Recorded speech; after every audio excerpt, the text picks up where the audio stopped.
we all hate ground rules, but ground rules help us get grounded. And so, if you hear anything a lot of people think that, when a person's on stage, it's them entertaining y'all, the audience, which is not. It's a mutual exchange of energy. So what a person on stage gives to y'all give back, and we have this symbiotic flow going on, and we can all thrive in the space together. And since they're so community oriented today, well, it's really important that we create that flow going on. So if you hear something you like on the mic tonight, feel free to snap your fingers. Everybody snap your fingers. Please do it all by yourself. Let me see you do it. If you don't feel like, hey, you know what I'm saying? If you don't feel like snapping your fingers, you can feel free to rub your hands together and do the Birdman silent hand rub. This is the way to show the person on stage, I fuck with what you're saying, but I don't want everybody to know that I fuck with what you were saying. So I'll rub my hands here silently. And then if not, you feel free to jiggle your keys. That's a good way. And if you only happen to have one key today, you can find someone else with one key, and y'all can link up and make some noise. Teamwork makes the dream work. I'm gonna start off with this poem, and then we're gonna get into it. Fellas, come in, come join us. All right, so anyone familiar with Sun Ra here? Sun Ra. He's a great Afrofuturist. He's a jazz musician. They call it avant-garde jazz. But he was out of his world, literally. He was from Black man from Saturn, landed in Alabama, moved up to Chicago, started playing some quartets, and then went to New York and started dressing funky, and then basically influenced a lot of the funk movement and how they perform and dress. And so he's one of the pioneers of Afrofuturism, and he has a movie called Space is the Place, which you can find on YouTube. It's a great movie, and this is a song from the movie as the epigraph to the poem. If you find Earth boring, just the same old same thing, come on, sign up for Spaceway Incorporated. If you find Earth boring, just the same old same thing, come on, sign up for Spaceway Incorporated. Me and my niggas put the war in Warlock, spell casting under the solstice. Dice game transmutation circles, herbs to ritual fire, mixing potions in the back of a Cadillac protected by black cats and black gats. Our co-star coalitions will dap you up and read your palms, psalms, manifesting molecularly, hexes from my exes or a new magic wand, twisted with tourmaline on onyx grid lines. What is ancestral cannot be fooled by smoke and mirrors. My people defy space and time. Our memories portal jump through our bloodstream. My grandmother could see the future. I was 7. She handed me a notebook and said, "You're going to be a writer." My high school graduation, she gifted me a set of luggage. That's how I ended up in front of you today. We are fulfilling prophecies where I can no longer fetishize my sickness. I must alchemize the venom alkaline, like the way we turn words into money or spellcast a crowd in less than a minute. If you find Earth boring, just the same old same thing, come on, sign up for Spaceway Incorporated. If you find Earth boring, just the same old same thing, come on, sign up for Spaceway Incorporated. Ashe. All right, so that's that first poem. Brother James, how are y'all feeling? Make some noise up in the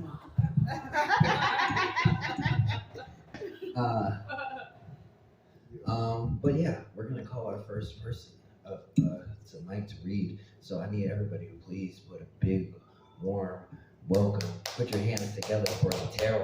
Come all the way up to the stage. If you ain't clapping, you hating. If you ain't clapping, you hating. Yeah. All the way up to the stage. All the way up. Yeah.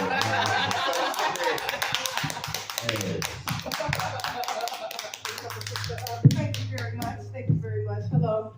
I'm Latero, like Hakeem said, and I'm writing a memoir. So I'm going to read a piece from my memoir, and it's called The Wedding. Do you mind if I record you? I don't mind at all. Okay. The Wedding. Meeting him was no surprise. I met guys all the time. I was minding my own business, setting up another beautiful wedding cake for a reception that would start in a couple of hours. Mama was the cake lady in our small town, Hazel's Hollywood Cakes. Everyone in town ordered their cakes from Mama. It was a great side hustle for Mom and me. I would make her icing and help her deliver wedding cakes. This little side hustle took me to many places and introduced me to a lot of people. On most occasions, we were in and out in about an hour.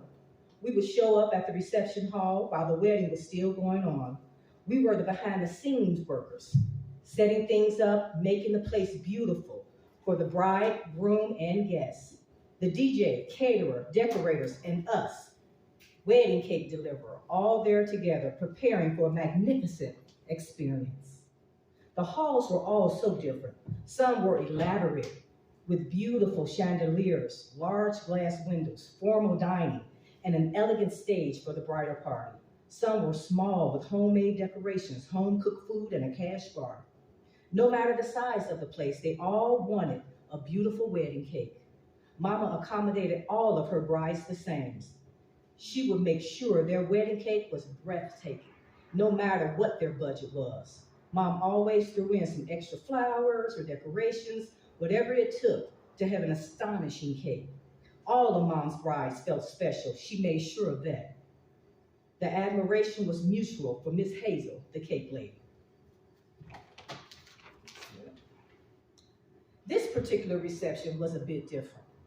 The mother of the bride was a longtime friend of Mom's. We were invited to the wedding and the reception.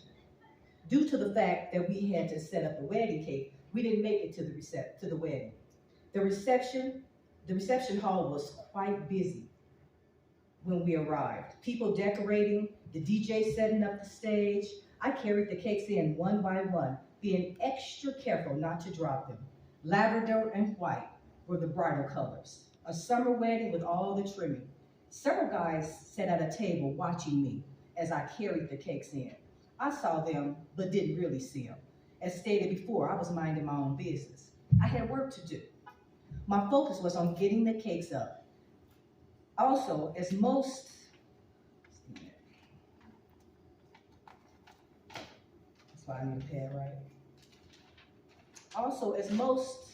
young women know, men and boys are always looking at every turn. It becomes part of the norm. We learn early on to ignore them mostly. Mom directed me to turn the cakes this way or that way, to stack one on top of the other, to switch one from this side to that side, adding flowers or lace until it was perfect. Until everyone who got a glimpse of the cake had to take a double take at its beauty. Hazel's Hollywood Cakes had done it again, another happy bride to check off the list. Mom and I hurried home to freshen up and get dressed. We didn't make it to the wedding, but we were certainly coming to the reception. Mama's longtime friend, Miss Sophronia, would not forgive Mom for not coming to her daughter's reception. When we returned, the reception was in full swing. People dancing, eating, mingling. The party was very inviting for my 18-year-old self. I thought, wow, well, let us have a good time. I immediately ditched my parents and headed to the bar to grab a drink. Rum and Coke, please. A black form-fitting dress, gold hoop earrings, and high-heel sandals with an ankle strap was the outfit I chose. Like most 18-year-old girls, I was rather full of myself and was not shy about showing it. The long marble curved bar was quite lovely and full of people mingling. The energy was great. Sipping my rum and Coke, I peered over my glass and locked eyes with a rather handsome young man. He raised his pointing finger and beckoned me to come to him. With a raised eyebrow, the look on my face said, "You come to me." He slowly but swiftly made his way to my end of the bar. Unbeknownst to me, he was the same guy that had been eyeing me as I carried in and set up the lavender and white wedding cake. What's your name? Latero. And what's yours, Bryant? White, even, beautiful teeth, a smile to die for, light brown eyes, long, gorgeous eyelashes, charismatic and charming. I thought. Would you like to sit down? Yes, I replied. I followed Brian to his table, the same table he was at earlier. His friends from earlier still planted in the same spot. Would you like to dance? Yes, I replied. Wow, he's a good dancer also. So far, so good. Let's see what else he has to offer. Bryant leaned forward and whispered in my ear, would you like to go to my car and smoke a joint? Jesse, one of the friends at the table, was the younger brother of the bride. He knew me, but I didn't know him. Remember, we lived in a small town. He was aware of the fact that I enjoyed marijuana very much and had passed this information on to my current suitor. Why, of course I would. Glad you asked. We sat in the car smoking weed, chit-chatting about our high schools, our families, and how we knew the bridal party. I was pretty buzzed and wanted to return to the party. What do you do when you're buzzed? You dance, you mingle, you have fun, and we were in the right place to do just that. After a few more drinks and a few more dances, Brian asked me for my phone number. Of course I said yes. Partner, you got a pen so I can get this number? We didn't have cell phones back then. Right at that very moment, every bone in my body said, he is not the one, walk away. As I write this, I can feel that gut-wrenching feeling as strong as I felt it over 30 years ago. At 18, I did not know to honor my gut feelings. I did not know to trust my intuition. Those are things we didn't discuss in my household, school, or amongst friends. I gave Brian my number, and just like that, we became a couple. I left the reception with my parents, went home anticipating Brian's call. He had a carload of friends that he had to drop off at home. He called me from each friend's home, reassuring me that he was almost home and not to go to sleep because he was going to call me as soon as he got home. I had butterflies in my stomach. He was so cute. And damn, he called me from every friend's house. That was the second red flag. I knew nothing about flags. What flag? He was gorgeous and girls just want to have fun. Brian and I were inseparable almost immediately. Exciting was an understatement. We were complete opposites. I had dreams and goals and aspirations. He lived in the moment. I liked trying new things. He was stuck in one spot. I was free like a bird. He was possessive and jealous. I was his savior and he was my captain. I had an open mind and he had a closed heart. We tried to make it work. Our young hearts bonded through our childhood traumas. We would get stoned, and as my senses got numb, I would slowly slip into talking all about my dreams and my fantasies, how I was going to travel the world and make love on beaches with white sand. Brian would listen and look at me with envy. He had no dreams, no aspirations. I invited him into my dreams. I really wanted him to come. I loved him with every fiber of my being, and he loved me the same. When he would lie on top of me, our hearts would melt into one. No matter how hard I tried, I could never pull him into my dreams. His trauma left him empty. There would be no dreams for Brian, only the hardcore life his soul's journey could adapt to. Over our year and a half together changed my life forever. It taught me how to choose me. I learned I had the strength to walk away, something my soul, my gut had told me to do on the very night that I met beautiful Brian.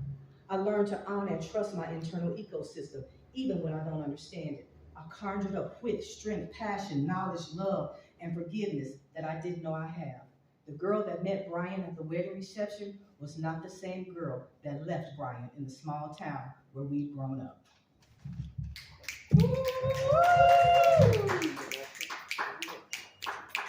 I'm excited to check out your Me your too. memoir. Give it up one more time for Latero. Yeah. I know you've been working on your memoir for a minute now. So ever since I met you at Lighthouse Writers. So yeah, I was glad to hear it. You should read it more. So thank you for sharing. And yeah, give it up one more time. And keep that love going for the next person to touch the stage. You the K, the best. Clap all the way up to the stage.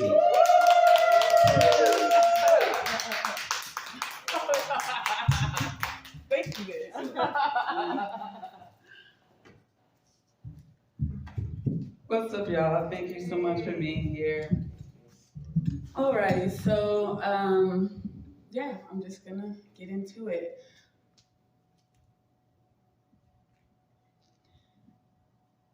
I am the motherfucking sun incarnate. Now that I'm 48, it's time to admit it. I'm gonna bet the farm on it. Now, I'm not the motherfucking best at follow through, but if you need help getting some shit started, I got you. I will plant that seed, meditate on it, and water it. You harvest it. Together we'll make a wonderful product.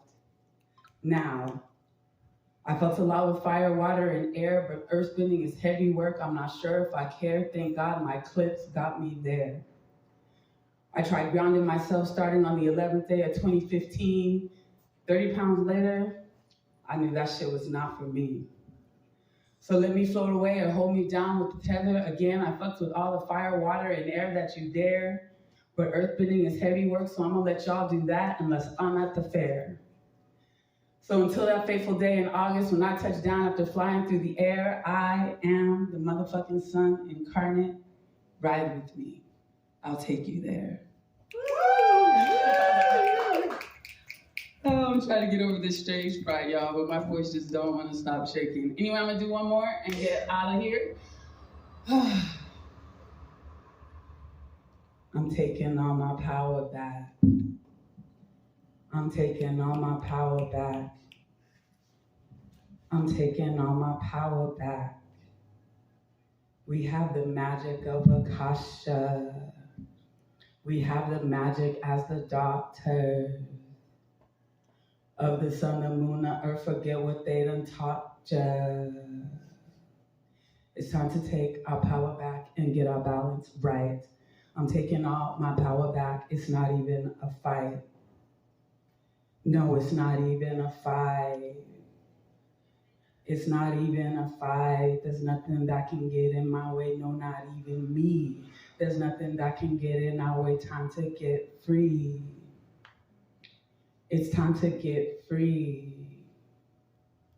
It's time to get free. Authenticity is liberation. Let your light shine bright. Authenticity is where our magic lives, and it's our right. Magic is our right. Magic is our right. I'm never gonna stop till all my people live the lives that we deserve to live as sons and daughters of the plight.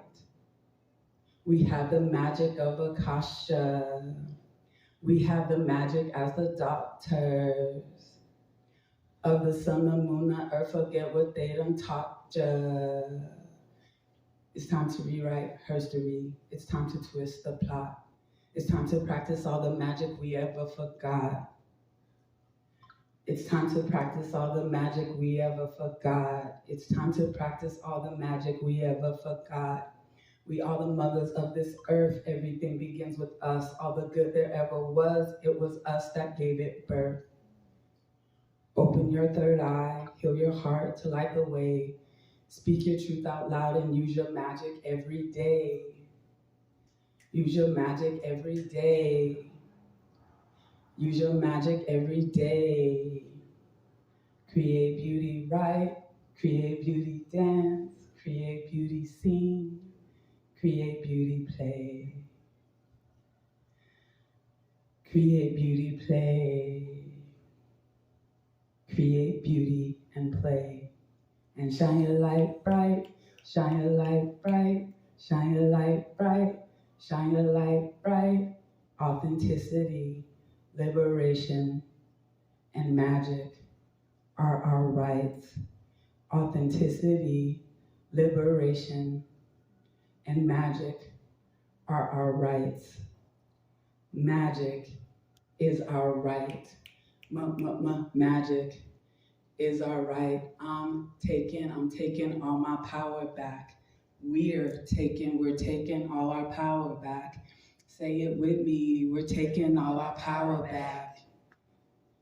We're taking all our power back. Thank y'all.